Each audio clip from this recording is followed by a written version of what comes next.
afternoon, Emma. Thank you. First question, how are you? Yeah, I feel it's nice to be back. I've had 6 weeks of recovering and still recovering. I still think it will take probably through the rest of this year to return to complete normality. But no, I'm just grateful to feel a lot better and happy to come into a team that's been doing really well in my absence, and you know, just to be around the players and the staff again. I know a lot of managers speak about when you're in the touchline and you're powerless to affect what's going on out in the field. It's really difficult. When you're sitting at home with your feet up recovering, you're even more powerless. It's probably magnified by about 10 times. Do you know what? I didn't mind it.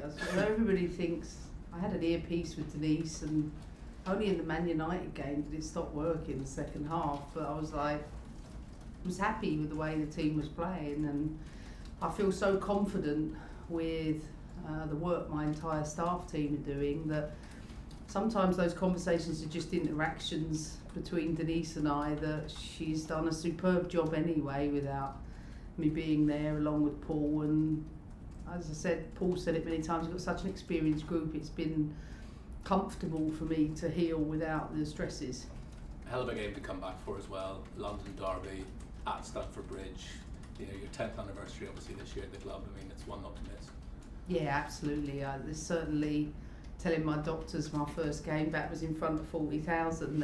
They were like, really? I said, yeah, I'm about ready for that. And, you know, it was, I think the club have done so well to be able to sell out, as many clubs have done in the WSL, and just really looking forward to seeing the fans and get the chance, importantly, to be with my team again, and no better place to play than Stamford Bridge. Since that defeat in the opening day of the season, is it 8 wins in a row in all competitions, but it is just relentless, the WSL, with the pace that Arsenal set as well. It feels like any drop points and you're playing catch up, you need to win every game, it feels like.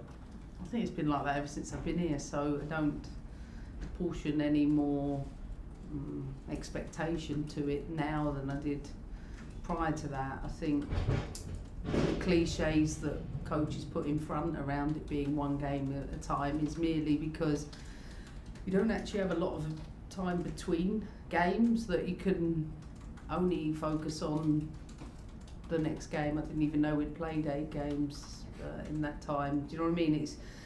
You have to shift quite quickly in this business. Erin Cuthbert has extended her contract as well, just sort of pay tribute to what she's brought to the club. I mean, where do you begin? I mean, this is a player that has grown from a youngster into almost that senior pro category, as beyond her emerging talent, and you know, established herself as one of the key players in the team. I think her role in midfield has been well documented. She's tireless in what she brings to this side, and I'm thoroughly delighted she's signed for another term with us. And I think Erin will push on. I think knowing what her future is important, and I think the challenge for me now is to really push her to add the bits that I think she really needs to go to the top level, and she's certainly willing and able to do that. Just finally from me, you're obviously Chelsea manager and you're focused on the game on Sunday, but you're a football fan as well. Are you feeling World Cuppy at all yet? And who's your favourite? Do you rate England's chances? Look, to be honest with you, I've been thinking uteruses, ovaries, wombs, managing scars, everything that comes with it. My daily preoccupation has been on my health and my well-being. Well, it's good to have you back, I'm sure. Thanks. Agrees. Thanks very much. That's the end of the broadcast section. So please turn the cameras off and we'll move to the written media. So who'd like to kick us off?